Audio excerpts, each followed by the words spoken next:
Last class में हम लोग डील किए थे कंडक्टिविटी को, ठीक है। कंडक्टिविटी क्या होता है, कोई भी मटेरियल इलेक्ट्रिसिटी कंडक्ट करता है तो उसकी प्रॉपर्टी को हम लोग क्या बोलते हैं, कंडक्टिविटी बोलते हैं। क्लियर है। किन किन चीज़ों के ऊपर कंडक्टिविटी डिपेंड करती है, रेजिस्टिविटी किन किन चीज़ों के ऊपर डिपेंड करती है देख लिए थे, रेजिस्टेंस किसके ऊपर डिपेंड करती है वो भी देख लिए थे अपन लास्ट क्लास में। आज अपन देखते हैं कंडक्टिविटी किन किन चीज़ों के ऊपर डिपेंड करती है। काफ़ी इंपॉर्टेंट चीज़ है, ध्यान से सुन लेना। कंडक्टिविटी डिपेंड करता है, सबसे पहला चीज़ तो एक बात समझ लो, हम लोग पढ़ रहे हैं इलेक्ट्रोकेमिस्ट्री, ठीक है।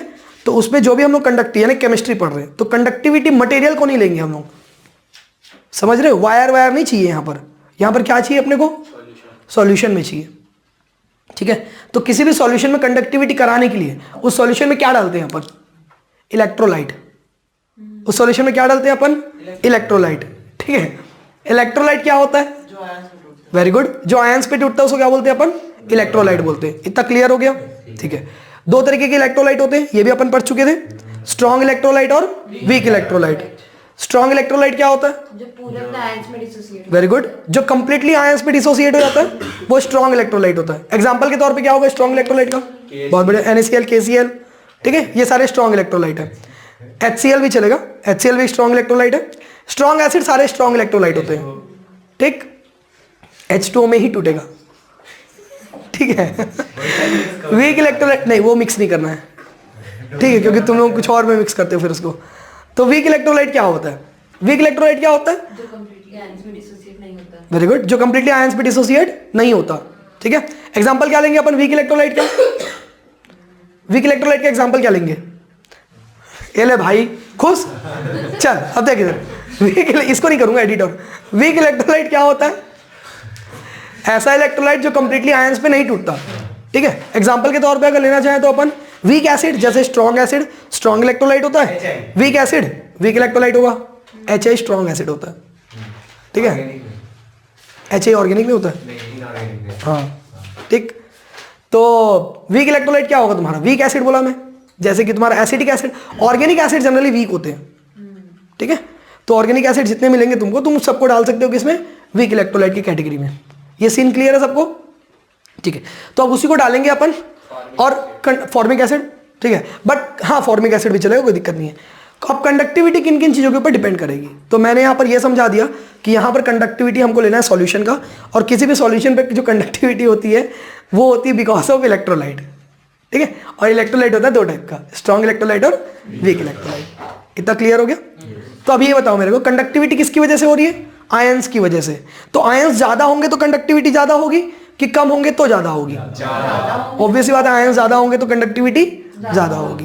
तो अगर नॉर्मल कंडीशन पर मैं देखूं तो स्ट्रॉन्ग इलेक्ट्रोलाइट और वीक इलेक्ट्रोलाइट दोनों में कंडक्टिविटी किसकी ज्यादा होगी, ऑब्वियस बात है स्ट्रॉन्ग की ज्यादा होगी, और वीक की कंपैरेटिवली कम होगी। इतना सीन क्लियर है।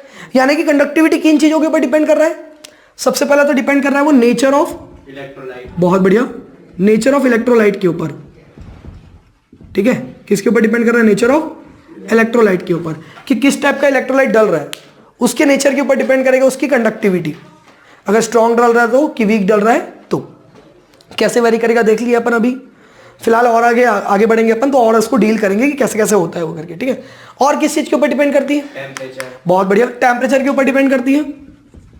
टेम्परेचर के ऊपर कैसे डिपेंड करता है वो, कौन बताएगा, टेम्परेचर के ऊपर कैसे डिपेंड करता है, डायरेक्टली, बहुत बढ़िया, डायरेक्टली प्रोपोर्शनल। यानी टेम्परेचर इंक्रीज करने से कंडक्टिविटी भी इंक्रीज होगी, क्यों, लेकिन क्योंकि टेम्परेचर काइनेटिक एनर्जी बढ़ जाता है, बहुत बढ़िया। यानी मूवमेंट ऑफ आयंस जो है वो क्या हो जाएंगे, बढ़ जाएंगे, यानी आयंस बहुत जल्दी जल्दी जल्दी जल्दी मूव करना स्टार्ट कर देगा। तो टेम्परेचर इंक्रीज करने से क्या होती है, उसकी कंडक्टिविटी भी इंक्रीज होगी, यानी इस पे क्या है वो डायरेक्टली प्रोपोर्शनल है। और किस चीज के ऊपर डिपेंड करता है, लेंथ, किस चीज का, मोलैरिटी, सॉल्यूशन का मोलैरिटी, बहुत बढ़िया, यानी कि कंसंट्रेशन किसके ऊपर डिपेंड करेगा, कंसंट्रेशन। यानी तुमने इलेक्ट्रोलाइट लिया, अच्छा किया, बट कितनी क्वांटिटी में लिया ये भी तो डिपेंड करता है ना, समझ में आ रहा है। कितनी क्वांटिटी मिलोगी इलेक्ट्रोलाइट उसके ऊपर भी डिपेंड करेगा वो। अगर इलेक्ट्रोलाइट कम क्वांटिटी में तो कंडक्टिविटी भी कम होगी, ज्यादा क्वांटिटी में तो कंडक्टिविटी भी ज्यादा होगी, क्यों,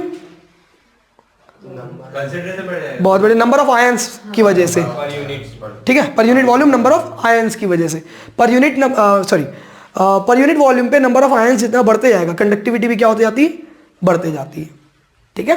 तो ये 3 पॉइंट्स हुए।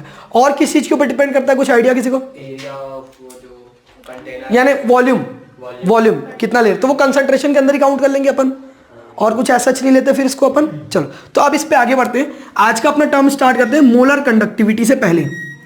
ना व्हाट इज मोलर कंडक्टिविटी? तो देखो ध्यान से सुनना, बहुत ही आसान शब्दों में समझेंगे। मोलर कंडक्टिविटी का मतलब होता है कंडक्टिविटी पर यूनिट मोल। यानी अगर मैं किसी इलेक्ट्रोलाइट को कंसीडर करता हूँ, इलेक्ट्रोलाइटिक सॉल्यूशन को, ये इलेक्ट्रोलाइटिक सॉल्यूशन है, तो इस इलेक्ट्रोलाइटिक सॉल्यूशन में अगर मैं 1 मोल इलेक्ट्रोलाइट को यूज करके, ठीक है, 1 मोल इलेक्ट्रोलाइट को ऐड करके उसका इलेक्ट्रोलाइटिक सॉल्यूशन प्रिपेयर किया हूं, तो इस 1 मोलर इलेक्ट्रोलाइटिक सॉल्यूशन की कंडक्टिविटी कितनी होगी? वो क्या कहलाएगी? इसकी मोलर कंडक्टिविटी। यानी मोलर कंडक्टिविटी क्या होता है? वॉल्यूम कितना भी हो सकता है। हाँ, अब उसी को चीज को क्लियर करते ना। अब देख, वॉल्यूम कुछ भी रहा, अगर कंसंट्रेशन में 1 मोल का ले रहा हूं तो ऑब्वियसली बात है बराबर हो जाएगा। ठीक है, पूरा बात समझा रहा हूं, रुको ना पहले। तो मोलर कंडक्टिविटी क्या होती है? 1 मोलर कंसंट्रेशन का, 1 मोलर कंसंट्रेशन का क्या करना है अपने को? कंडक्टिविटी निकालना है। तो क्या होगा वो? Molar conductivity. ठीक है, कितने का निकालना है? 1 मोलर कंसंट्रेशन। अब 1 मोलर कंसंट्रेशन स्टैंडर्ड कितने में होगा? 1 मोल डिजॉल्व इन 1 लीटर। अब समझ में आ गया कितना लेना volume? 1 mole dissolve in 1 litre solution. ठीक है, तो ये कितना क्रिएट करेगा? 1 मोलर कंसंट्रेशन। अब उस 1 मोलर कंसंट्रेशन का मेरे को क्या निकालना है? कंडक्टिविटी। तो वो क्या कहलाएगी? Molar conductivity. मोलर कंडक्टिविटी को किस चीज से रिप्रेजेंट करते हैं? लैम्डा एम से। यहां पर जो एम है वो क्या चीज को इंडिकेट करता है? मोलर को, और लैम्डा कंडक्टिविटी। तो मोलर कंडक्टिविटी के लिए लैम्डा एम। इतने में कोई डाउट है किसी को? पक्का? आगे बढ़े अपन इस पे। ठीक है, अब मोलर कंडक्टिविटी का वेरिएशन कैसे कैसे होता है, तो ये 3 पॉइंट तो अपन पढ़ लिए। ठीक है, बट इस पे और स्पेसिफिक जाते हैं अपन, क्योंकि हमारे एग्जाम में जो आता है उसको देखते हैं। ध्यान देकर सुनना। स्ट्रॉन्ग इलेक्ट्रोलाइट के लिए मोलर कंडक्टिविटी की वैल्यू वीक इलेक्ट्रोलाइट के कंपैरेटिवली क्या होगी? ज्यादा होगी। पहला चीज क्लियर इतना। बट ये एग्जाम में नहीं आता, एग्जाम में आता है डाइल्यूशन के हिसाब से क्या होता है इसमें। मतलब कि डाइल्यूशन में मतलब पता क्या होता है? पानी ऐड करना, यानी कि वो बना हुआ रहेगा बट उसमें और तेरे को पानी डालने का है। तो जैसे जैसे डाइल्यूशन करते जाएंगे अपन, तो इनकी कंडक्टिविटी पे क्या क्या फर्क पड़ता है? स्ट्रॉन्ग इलेक्ट्रोलाइट की कंडक्टिविटी पे क्या फर्क पड़ेगा और वीक पे क्या फर्क पड़ेगा? ठीक है, स्ट्रॉन्ग पे क्या फर्क पड़ेगा और वीक पे क्या फर्क पड़ेगा। तो एक बात समझना, देखो स्ट्रॉन्ग इलेक्ट्रोलाइट की जो कंडक्टिविटी होती है, ठीक है, या सॉरी क्या बोलना चाहिए, हाँ, स्ट्रॉन्ग इलेक्ट्रोलाइट की जो कंडक्टिविटी होती है वो डाइल्यूशन जैसे जैसे बढ़ता है, ये कंडक्टिविटी एकदम धीरे धीरे बढ़ती है। इतना धीरे धीरे कि ऐसा लगता है कि कम हो रही है। समझ में आ गया?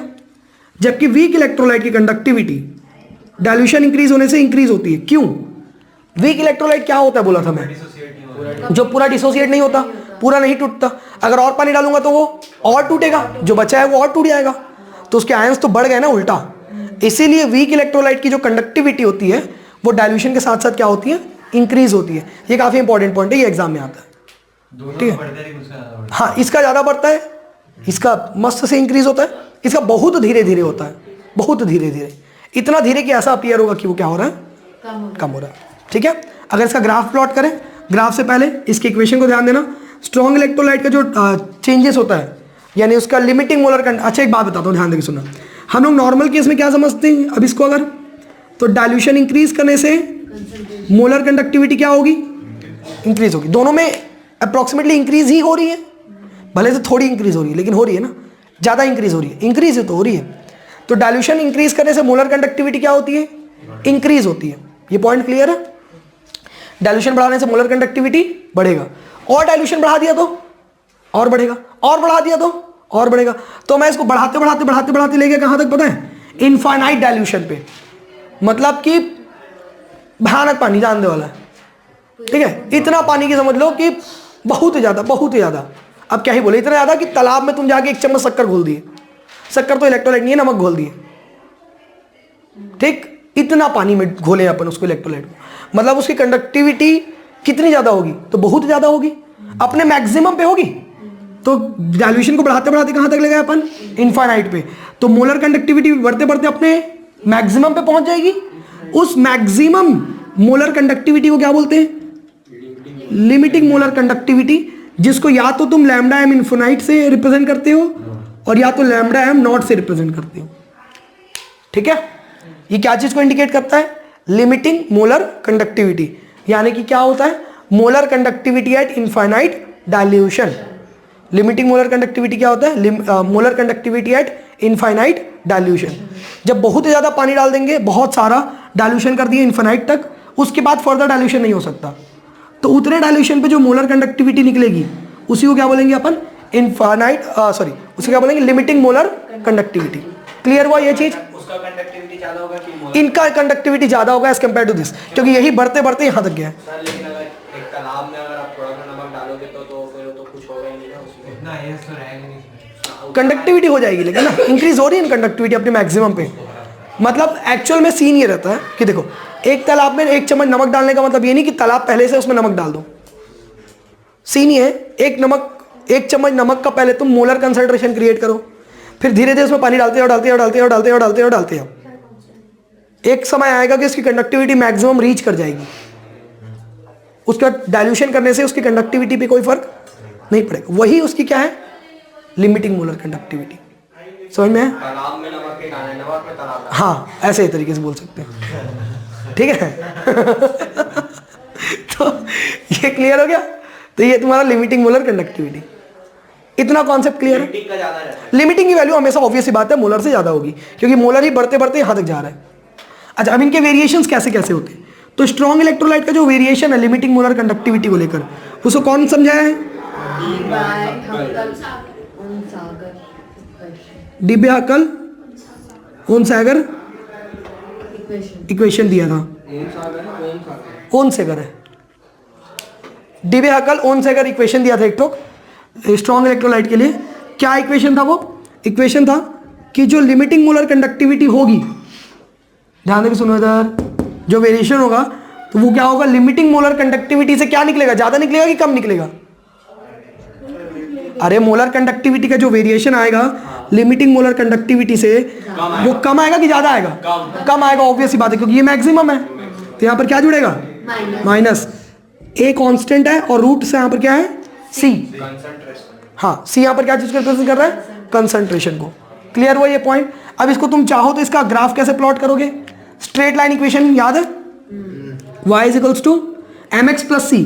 तो ध्यान देना इधर, ये M X plus C, but इसको मेरे को रीअरेंज करना पड़ेगा, क्योंकि m और x 2 वर्ड है, यहाँ पर एक ही वर्ड है, बट यहाँ पर 2 वर्ड है। तो मैं इसको ऐसे कंपेयर कर लूँ, चल जाएगा? तो देखो ग्राफ प्लॉट करो, मैं यहाँ पर ध्यान देना। y एक्सिस में क्या है? मोलर कंडक्टिविटी, तो लैम्डा m। x एक्सिस में क्या आ रहा है तुम्हारा? रूट सी। ठीक है, m क्या है तुम्हारा? स्लोप। अच्छा, स्लोप यहाँ पर ध्यान देना, तो क्या है तुम्हारा? पॉजिटिव की नेगेटिव? नेगेटिव। इसका मतलब कम हो रहा है कि बढ़ रहा है? कम हो रहा है। पॉइंट यहाँ पर ये, ग्राफ यहाँ से स्टार्ट होगा कि कहीं ऊपर से होगा? क्यों? क्योंकि इंटरसेप्ट भी दिया हुआ है, तो ये अपने मैक्सिमम पे इनिशियली रहेगा, जो कि क्या है उसकी? Lambda M not. और उसके बाद जैसे जैसे कंसंट्रेशन बढ़ते आ रहा है, धीरे धीरे क्या होते आ रहा है? ये डिक्रीज होते आ रहा है। ठीक है, क्लियर हुआ ये पॉइंट? अब यहाँ से ध्यान देना, एकदम ज़्यादा जैसे स्टेपली एकदम ज़्यादा तो ऐसे नहीं होगा पट से, बट धीरे धीरे धीरे धीरे होगा डिक्रीज ही। यानी क्या होते जा रहा है? लैम्डा एम नॉट से वैल्यू क्या आएगी उसकी? कम ही आएगी। तो ये इसका वेरिएशन है of molar conductivity with respect to root of concentration. ये किसका है? ये स्ट्रॉन्ग इलेक्ट्रोलाइट का। किसका है ये? स्ट्रॉन्ग इलेक्ट्रोलाइट का। इतने पॉइंट पे कोई डाउट किसी को? पक्का? ठीक है। मोलर कंडक्टिविटी का फॉर्मूला क्या है? देखो, हम लोग अभी देखें कि मोलर कंडक्टिविटी को कैसे डिफाइन किए थे। Conductivity per unit concentration. Hi, conductivity per unit concentration.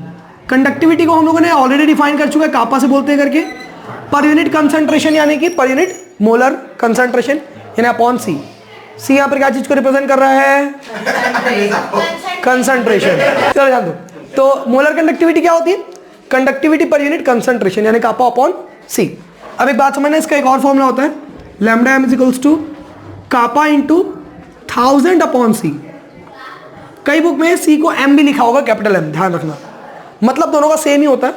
क्या होता है दोनों का मतलब? कंसंट्रेशन या मोलैरिटी। ठीक है, क्योंकि कंसंट्रेशन मतलब मोलैरिटी इच होता है। तो तुम क्या इंटू 1000 क्योंकि कौन बताएगा, चलो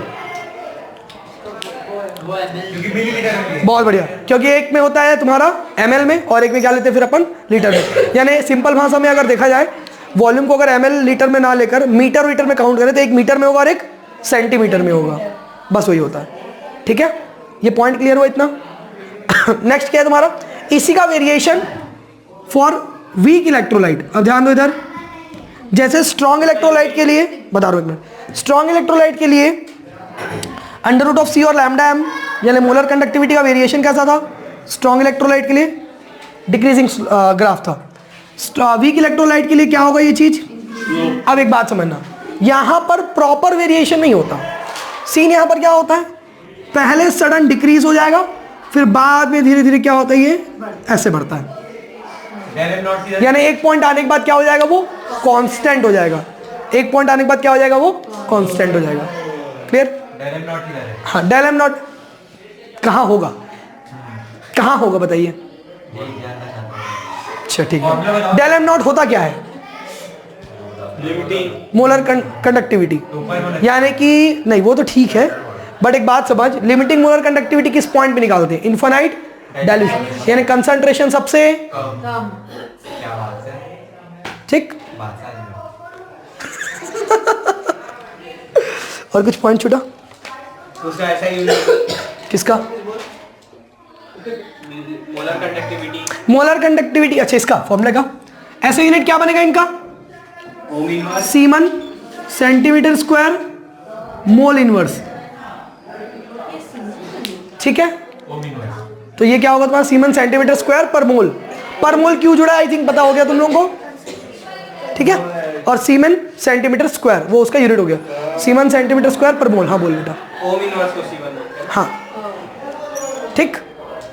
डिसोसिएशन कांस्टेंट और डिग्री ऑफ डिसोसिएशन। अच्छा एक बात समझना, ये सारी चीजें हम लोग जो डील करेंगे अभी से सुन लो अच्छे से। स्ट्रॉन्ग इलेक्ट्रोलाइट के लिए डिफाइन नहीं करते, वीक के लिए करते हैं। क्यों, क्योंकि स्ट्रॉन्ग कंप्लीटली डिसोसिएट हो जाता है, उसका जरूरत भी नहीं अपने को। हाँ बहुत जल्दी होता है, बहुत जल्दी होता है, इसलिए हम लोग को पता भी नहीं चलता। वीक का स्टडी करते हैं समझ में आ जाएगा। वीक का कैसे, तो अब एक बात समझो, एक एग्जांपल अगर मैं लूँ, देखो डेरिवेशन में बता दे रहा हूँ बट आता नहीं है डेरिवेशन, ध्यान रखना। तो तुम्हारे लिए डेरिवेशन कोई काम का नहीं है। जैसे मैंने एग्जांपल में क्या दिया था, CH3COOH बोला था, एसिटिक एसिड याद है। तो उसका हाइड्रोलाइसिस करोगे क्या मिलेगा, CH3COO माइनस एसिटेट आयन और सांस में H3O प्लस। H प्लस तो एग्जिस्ट ही नहीं करता ना, इसलिए। अब देखो ये बेसिक हम लोग का पढ़ा हुआ है। टाइम t0 कंसंट्रेशन फुल पे रहेगा, इधर होगा ही नहीं क्योंकि रिएक्शन अभी स्टार्ट ही नहीं हुआ है।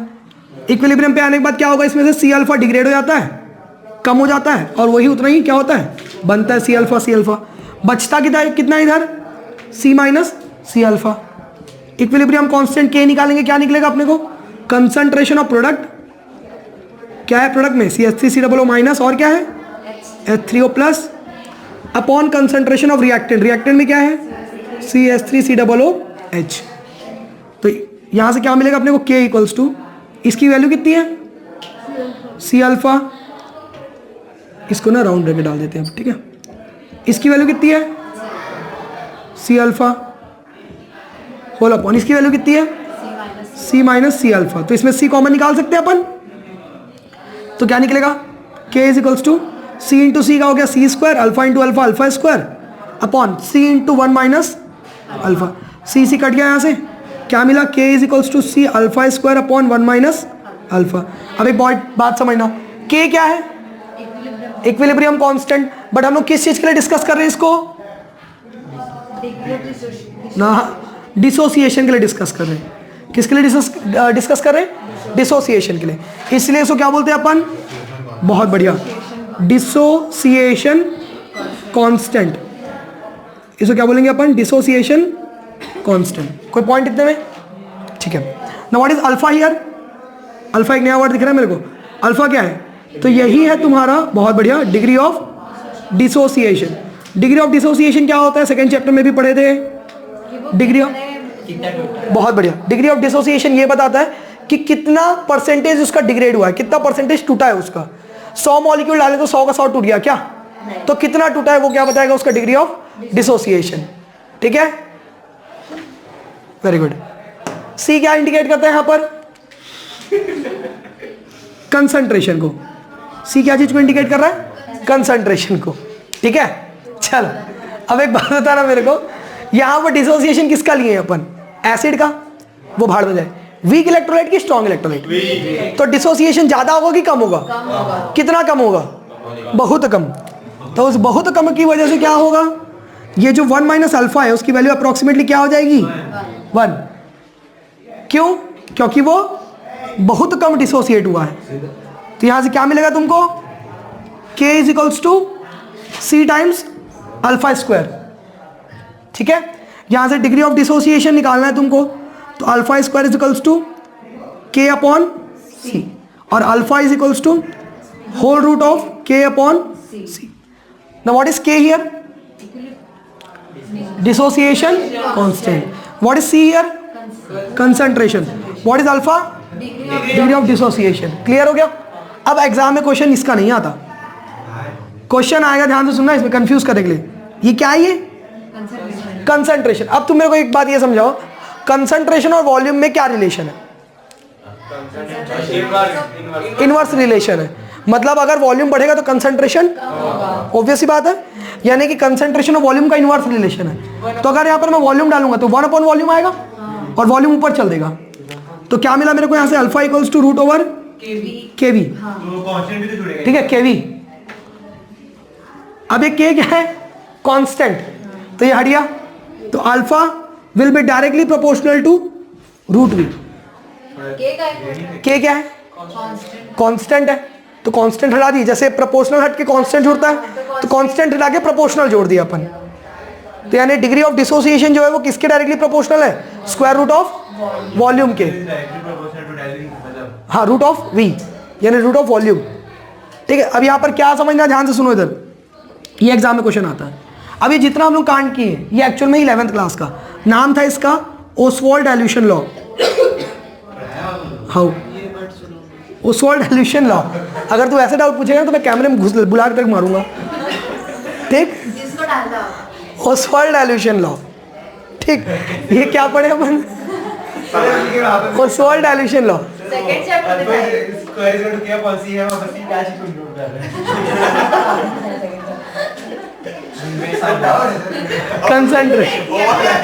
कंसंट्रेशन, ये तुम्हारे में है सीजी। ठीक है, हाँ आया ये वाला तुम्हारे में, इसी चैप्टर में। हाँ इसीलिए बता दिया। तो ये क्या है? अब सुनो जरा, तुम्हारे एग्जाम में ध्यान से सुनो बेटा, अभी अब हो गया, ध्यान से सुनो। तुम्हारे एग्जाम में इसके ऊपर क्वेश्चन आ चुका है, K is equals to C into alpha square upon 1 minus alpha. हाँ जी, ठीक। अब अल्फा की वैल्यू कैसे फाइंड आउट करोगे तुम? कितना डिसोसिएट हुआ है, अल्फा कैसे निकालोगे? मोलर कंडक्टिविटी अपॉन, बहुत बढ़िया, molar conductivity upon limiting molar conductivity. देखो जितना डिसोसिएट होगा वो कंडक्टिविटी, और अपॉन उसका मैक्सिमम जितना हो सकता है। तो यही तो क्या बताता है तुमको? Degree of dissociation. अल्फा क्या बताएगा? डिग्री ऑफ डिसोसिएशन, कितना हुआ और कितना हो सकता था। कितना हुआ वो क्या है? वो लैम्डा एम। कितना हो सकता था? Lambda M not. तो अल्फा क्या निकला? Lambda M upon lambda M not. अब इसको पुट कर दूंगा अगर इसमें मैं, तो एक नया फॉर्मूला मिल जाएगा मेरे को। ठीक है, मैं वो फॉर्मूला को डायरेक्ट लिख दे रहा हूँ, तुम लोग चाहो तो उसको सॉल्व कर लेना। देखो ठीक है, तो सी इंटू अल्फा की जगह ये रखना है मेरे को, तो lambda M square upon lambda M naught का square into lambda M not minus lambda M upon lambda M not, तो ये स्क्वायर कट जाएगा बस। तो ये आ गया तुम्हारा formula, K is equals to C into lambda M square upon lambda M not into lambda M not minus lambda M. ठीक, ये कॉम्प्लिकेटेड फॉर्मूला याद रखने की कोई जरूरत नहीं है। अगर तुमको ये वाला फॉर्मूला याद है ना और ये वाला, तो तुम पहले ये निकाल लो, उसमें याद ये पुट करके सॉल्व कर सकते हो। क्वेश्चन आएगा पक्का है, चाहे कैसे भी आए, ऐसा वाली चीज़ है। थियोरेटिकल में आए या न्यूमेरिकल में आए, जनरली इसके न्यूमेरिकल देता है तुम लोगों को। अगर तुम अच्छा खासा क्वेश्चन सेट कर दिया न्यूमेरिकल का, तो उसी को डालेगा इस चैप्टर से। ठीक है, और इजी देगा तो फिर तो पता ही है, Nernst equation, E not cell, इतने दुनियादारी बहुत सारे हैं फिर इसमें। बाकी ये एक अच्छा क्वेश्चन सेट होता है और इसको जनरली कॉम्पिटिटिव में देता है, एकेडमिक में थोड़ा चांस कम है। नेक्स्ट पॉइंट क्या है अपना? अब आएगा तुम्हारा कोलरॉस लॉ। मस्त बना ना कैलीग्राफी टाइप का। हाँ बस दिख रहा है, दिख रहा है ना? हाँ ठीक। अब तो क्या फर्क पड़ता है, कोलरॉस लॉ, ठीक। चलो चलो, अरे कोई बात नहीं। कोलरॉस लॉ क्या बोलता है सुनना इधर ध्यान से। एक बेसिक सा क्वेश्चन यहाँ पर अराइज होता है जिसका आंसर कोलरॉस दिया था, बट इसका आंसर तुम खुद भी दे सकते हो, ठीक है। तो ये कोई बहुत बड़ा लॉ नहीं है, ठीक है। तो इसका लॉ आंसर तुम, बहुत बढ़िया, चलो अब इसका आंसर तुम खुद भी दे सकते हो। समझना एक बात, एकदम प्यारा सा क्वेश्चन है। एक सॉल्यूशन लिया मैं, इलेक्ट्रोलाइटिक सॉल्यूशन लिया मैं, अब उसमें कंडक्टिविटी करा रहा हूँ, होगा कि नहीं होगा? कंडक्टिविटी होगा, अभी तक तो उतने ही पढ़े। स्ट्रॉन्ग और वीक दोनों में होगा, ये भी पता है अपने को, भाड़ में। अब कॉन्सेप्ट ये बोलता है कंडक्टिविटी हो रहा है, ठीक है, किसकी वजह से कंडक्टिविटी होगा? आयंस की वजह से, वेरी गुड। अब क्वेश्चन है कौन सा आयन, क्योंकि आयन दो होते हैं, कैटायन और एनायन, पॉजिटिव चार्ज और नेगेटिव चार्ज। तो कौन से आयन की वजह से कंडक्टिविटी होता है? बहुत बढ़िया, दोनों की वजह से, यही तो बोलता है वो।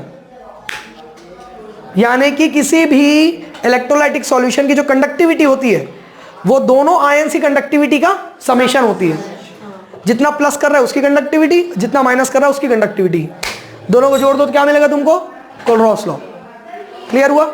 तो कोलरॉस लॉ के अकॉर्डिंगली किसी भी इलेक्ट्रोलाइटिक सॉल्यूशन का जो मोलर कंडक्टिविटी होता है वो कंडक्टिविटी ऑफ पॉजिटिव चार्ज, मतलब molar conductivity of positive charge और molar conductivity of negative charge के समेशन के बराबर होगा। क्लियर हो गया ये चीज? कोई दिक्कत इतने में? सर अगर मान के 10 ठो प्लस और 10 ठो माइनस है और 20 ठो प्लस और 20 ठो माइनस है, मतलब एक सॉल्यूशन जिसमें 10 प्लस 10 माइनस, एक सॉल्यूशन जिसमें 20 प्लस 20 माइनस, दोनों सेम इलेक्ट्रोलाइट का है, तो क्या दोनों में कंडक्टिविटी सेम होगी? नहीं होगी। क्यों? आयन ज्यादा है तो उसमें बढ़ जाएगा, तो क्वांटिटी के ऊपर भी डिपेंड कर रहा है। तो बस वही चीज, तो यहाँ पर V प्लस डाल देंगे जो इंडिकेट करेगा quantity of positive charge ion, V minus quantity of negative charge ion. That's it. है आसान? यही तो तुम्हारा कोलरॉस लॉ है, ठीक। अब इसका एप्लीकेशन यूज कहाँ होता है? तो भाई देखो ऐसा है कि किसी भी चीज की कंडक्टिविटी हम लोग फाइंड आउट करेंगे, मैं पहले ही बोल दिया था, किसकी करेंगे? वीक की। वीक की करेंगे। कोलरॉस लॉ भी किसका एप्लीकेशन डालेगा? वीक का। यानी कि ये क्या करता है कोलरॉस लॉ? ये हेल्प करता है कि भाई हम लोग वीक इलेक्ट्रोलाइटिक सॉल्यूशन का इनफाइनाइट डाइल्यूशन पे कंडक्टिविटी निकालने में हेल्प करेगा, ठीक है। समझ में आ गया? बस डिग्री ऑफ डिसोसिएशन भी उसी का हेल्प करेगा। इनफाइनाइट सॉल्यूशन मतलब कि लिमिटिंग, इनफाइनाइट डाइल्यूशन मतलब लिमिटिंग ऑफ, मतलब limiting molar conductivity. Limiting molar conductivity निकालेगा। हाँ सर डिसोसिएशन कांस्टेंट है क्या इसका? ऐसा कि क्या है? डिसोसिएशन कांस्टेंट कौन सा है इसमें? मेरे हिसाब से देख ध्यान से, डिसोसिएशन कांस्टेंट का ये एरो है, ये देख दे आगे किस पे आए? अरे वेरी गुड। और ये अल्फा क्या है? फिर यहाँ पर देखे एरो जा रहा है डिग्री ऑफ डिसोसिएशन। अरे बहुत बढ़िया, ठीक ठीक। चल अब ध्यान देना इधर। अभी हम लोग पढ़ेंगे फैराडे लॉ, ठीक है। फैराडेज लॉ, फैराडेज के दो लॉ हैं, ध्यान से सुन लेना, ठीक है। फर्स्ट लॉ ये बोलता है कि अगर किसी भी, ओए सुनो इधर, किसी भी इलेक्ट्रोलाइटिक सॉल्यूशन में अगर मैं करंट पास करता हूं तो इसके अंदर जो मटेरियल है, क्योंकि वो आयंस पे ब्रेक डाउन होगा और रिस्पेक्टिवली अपने अपने इलेक्ट्रोड की तरफ जाकर क्या होने लगेगा? डिपॉजिट होने लगेगा, जमा होने लगेगा, चिपकने लगेगा। तो फैराडे का फर्स्ट लॉ ये बोलता है कि जो अमाउंट ऑफ मटेरियल वहां पर डिपॉजिट होगा that will be directly proportional to the charge supplied through the solution.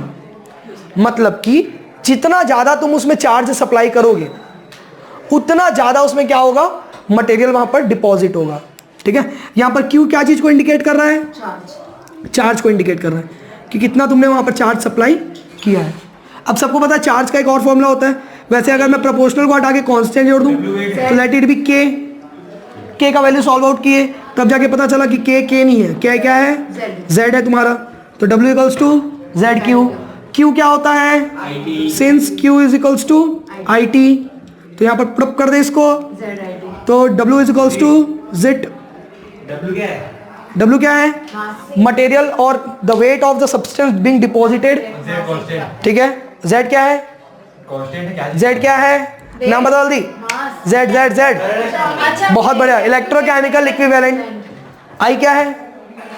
Current. T क्या है? Time for which the current is being supplied. ठीक है, कितने टाइम तक करंट सप्लाई कर रहे हैं वो टाइम टी है, कितना करंट सप्लाई कर रहे हैं वो आई है। जेड है तुम्हारा इलेक्ट्रोकेमिकल इक्विवेलेंट, और डब्ल्यू क्या है तुम्हारा? Mass of the substance deposit जो हो रहा है इलेक्ट्रोड पे। ठीक है, नेक्स्ट अब यहां पर आता है तुम्हारा सेकेंड लॉ, ध्यान दो। ये इलेक्ट्रोकेमिकल इक्विवेलेंट क्या है? इलेक्ट्रोकेमिकल इक्विवेलेंट कैसे निकालते हैं? हाँ बताओ जल्दी। इलेक्ट्रोकेमिकल इक्विवेलेंट, वेट को डिवाइड करते हैं। बहुत बढ़िया, बहुत बढ़िया। इलेक्ट्रोकेमिकल इक्विवेलेंट कैसे निकालते हैं? इक्विवेलेंट वेट लेना है डिवाइडेड बाय फैराडे कांस्टेंट, जो कि 96,500 होता है। इक्विवेलेंट वेट कैसे निकालते हैं? देखो समझा, जेड का फॉर्मूला क्या बोला मैं? जो भी तुम्हारा इक्विवेलेंट वेट होगा मटेरियल का divided by Faraday constant. Faraday constant का वैल्यू फिक्स होता है 96,500 कूलम। और इक्विवेलेंट वेट कैसे निकालते हैं? तो इक्विवेलेंट वेट निकलता है उसका जो भी मोलर मास होगा, यानी उसका मास जो होगा डिवाइडेड बाय उसका वैलेंसी या फिर ऑक्सीडेशन नंबर। मतलब इक्विवेलेंट वही तो बताया, मतलब क्या होता है? मोलर मास डिवाइडेड बाय उसका ऑक्सीडेशन नंबर। ठीक है, उससे क्या निकलता है? Equivalent weight. इक्विवेलेंट वेट का मतलब क्या होता है बताओ तेरे को। देख थोड़ा समझ में थोड़ा कम आएगा, बट थोड़ा समझने का ट्राई नहीं लगता, छोड़ना उसको, फालतू डाउट है, हमारे पार्ट का नहीं है ना इसलिए। इक्विवेलेंट वेट क्या होता है? जैसे कोई भी रिएक्शन, नहीं वह लिटिल बकवास है, कोई भी रिएक्शन जब होता है तो एक केमिकल जो होता है वो पार्टिसिपेट करता है। ठीक है, बट समझना हर एक केमिकल की रिएक्टिविटी उसके वैलेंसी के अकॉर्डिंगली तय होती है, उसके ऑक्सीडेशन नंबर के अकॉर्डिंगली। जैसे CuSO4 है, कॉपर सल्फेट, उसका ऑक्सीडेशन स्टेट कितना होता है? 2। तो वो जो रिएक्टिविटी ऑर्डर शो करेगा वो कितने आयंस के लिए शो कर रहा है? लेकिन मेरे को कितने के लिए चाहिए? तो मैं कैसे निकालूंगा? एक के लिए क्यों चाहिए? इक्विवेलेंट वेट एक के कितने बराबर होगा वो? क्योंकि सबको हम लोग मैं इसीलिए बोला ना, ठीक है, सबको हम लोग 1 के बराबर करते हैं। अच्छा समझा, समझा। चल ठीक है, रुक जाते हुए एक डाउट क्लियर करते हैं। 2 रुपए की 4 चॉकलेट आ रही है, ऐसे में और समझ नहीं आता मेरे को। समझ तो पहले पूरा। 2 रुपए का 4 चॉकलेट, मेरे को 1 रुपए का चाहिए। हाँ तो कितना निकलेगा? 2 चॉकलेट, अरे समझ गया सर। तो 1 रुपए का निकालने के लिए क्या करते हैं उसको? Equivalent weight. इक्विवेलेंट वेट क्या करता है? सबको इक्वल करके लाएगा 1 पे, यूनिट पे, चाहे वो निकाल तो कितने के लिए भी, लेकिन सबको लेकर कितने के लिए आएगा? क्योंकि वो कंपेयर करने में काम आता है कि 1 के लिए इतना हुआ तो 10 के लिए कितना होगा। ठीक है, जैसे तुम लोग अगर दिमाग का प्रोसेसिंग अपना देखो, ध्यान से सुनना, अगर मैं तुमको बोलूं कि भाई 10 रुपए का 30 चॉकलेट मिल रहा है तो 5 रुपए का कितना मिलेगा? 15। तो तुम पहले क्या किए? तुम पहले ये किए कि 10 का 30 मिला तो 1 का कितना मिलेगा, पहले दिमाग में ये किए। क्यों 1 पे गए? स्टैंडर्डाइज करने के लिए उसको, ताकि फिर वो 1 से कंपेयर कर लेंगे कितने का निकालने बोला, पट से मल्टीप्लाई कर दो। तो बस वही क्या करते हैं, जितना का भी दिया होता है कंडक्टिविटी या रिएक्टिविटी, सबको हम लोग कंपेयर करके लाते हैं कितने पे लिए? 1 के लिए। 1 पे लाने के बाद सबको कंपेयर कर दो, पट से पता चल जाएगा। जैसे ये कब काम आता है? जब बहुत सारा रहेगा, अभी वही चीज समझाऊंगा। अब देखो सेकेंड लॉ, फैराडे का सेकेंड लॉ क्या बोलता है? जब बहुत सारे सेल्स को, जैसे यहां पर 4 सेल लिया है मैंने, 1 2 3 4, इन सारे सेल्स को मैं सीरीज में कनेक्ट कर दूं, ठीक है, वो सब सेल है, मतलब वो सब अपना अपना एनोड कैथोड हाँ एनोड कैथोड अपना अपना होगा सबका। अपना यह है तो कनेक्ट कर दिए, वो तो सॉल्ट पे दे रहा। ठीक, हाँ कनेक्ट कर रहे हैं ना तो सॉल्ट ब्रिज से, तो एक एनोड और एक कैथोड होगा ना भाई, इसका एक एनोड इसका एक कैथोड, क्योंकि सारे कनेक्टेड है सीरीज में। ठीक है, तो अब ध्यान देना इधर, तो ये सारे कनेक्ट हो गए अपने अपने, सारे सीरीज में कनेक्टेड है, एनोड कैथोड ड्रॉप कर दिए इस पे। अब इस पे जब अपन करंट पास करेंगे तो इस पे जो मटेरियल डिपॉजिट होगा, यानी अमाउंट ऑफ सब्सटेंस जो डिपॉजिट होगा, वो क्या अभी भी चार्ज के ऊपर डिपेंड करेगा? तो नहीं, अब वो चार्ज के ऊपर डिपेंड नहीं करेगा। अब वो किसके ऊपर डिपेंड करेगा? अब वो डिपेंड करेगा उसके किसके ऊपर? इक्विवेलेंट वेट के ऊपर। ठीक है, तो क्या होगा, तो इस पे जो मटेरियल डिपॉजिट होगा W1, ठीक है, इस पे मटेरियल डिपॉजिट हुआ कितना? W1, इस पे डिपॉजिट हुआ W2, इस पे डिपॉजिट हुआ W3 और इस पे डिपॉजिट हुआ W4, सब पे अलग अलग केमिकल्स है ना। तो हर एक जो मटेरियल का जो अमाउंट डिपॉजिट हो रहा है, मास जो डिपॉजिट हो रहा है, उसका उसके इक्विवेलेंट वेट से जो रेशियो निकलेगा वो सब में क्या आएगा? इक्वल आएगा। सब में क्या आएगा? वो इक्वल आएगा। तो ये समझ में आया ये चीज? ठीक है, यही तुम्हारा फैराडे का सेकंड लॉ बोलता है। अब इक्विवेलेंट वेट क्यों लिया, आई थिंक समझ में आ गया होगा अब तो। इक्विवेलेंट वेट क्यों ले रहे हैं, अभी बताया था। इक्विवेलेंट वेट कब लेते हैं, जब बहुत सारी चीजें दी होती है और कंपेयर करनी होती है, तो हम लोग किससे कंपेयर करते हैं, उसके यूनिटी से कंपेयर करते हैं, इसीलिए यहां पर इक्विवेलेंट वेट लिया गया है। ठीक, यानी कि सेकंड लॉ बोलता है the ratio of amount of substance deposited to its equivalent weight is constant. सबके लिए क्या आएगा, सेम आएगा। ठीक, मतलब 1 रुपए में पहले वाले में 2 हाँ, पहले वाले में, दूसरे वाले में, तीसरे वाले में, चौथे वाले में, सबके लिए एक एक की वैल्यू निकालेंगे यूनिटी की, उस हिसाब से फिर कंपेयर कर लेंगे अपन कितना आ रहा है करके, तो वो आसान पड़ेगा ना। ठीक, जैसे अभी वही सेम क्वेश्चन, अगर एक ठो कहते हो 10 रुपए का 30 ठो मिल रहा है, एक ठो का 20 रुपए का 50 मिल रहा है, तो किस में ज़्यादा मिल रहा है, तो कंपेयर करके अपन पहले एक पे जाते हैं, फिर इससे वापस आते हैं। तो वही सीन है, पहले एक पे जाएंगे ना तो वो इक्विवेलेंट पे पहुंच गया, अब उस हिसाब से कंपेयर कर लो किस में ज़्यादा आ रहा है, किस में कम आ रहा है। ठीक है ये तुम्हारा सेकंड पार्ट खत्म हो गया।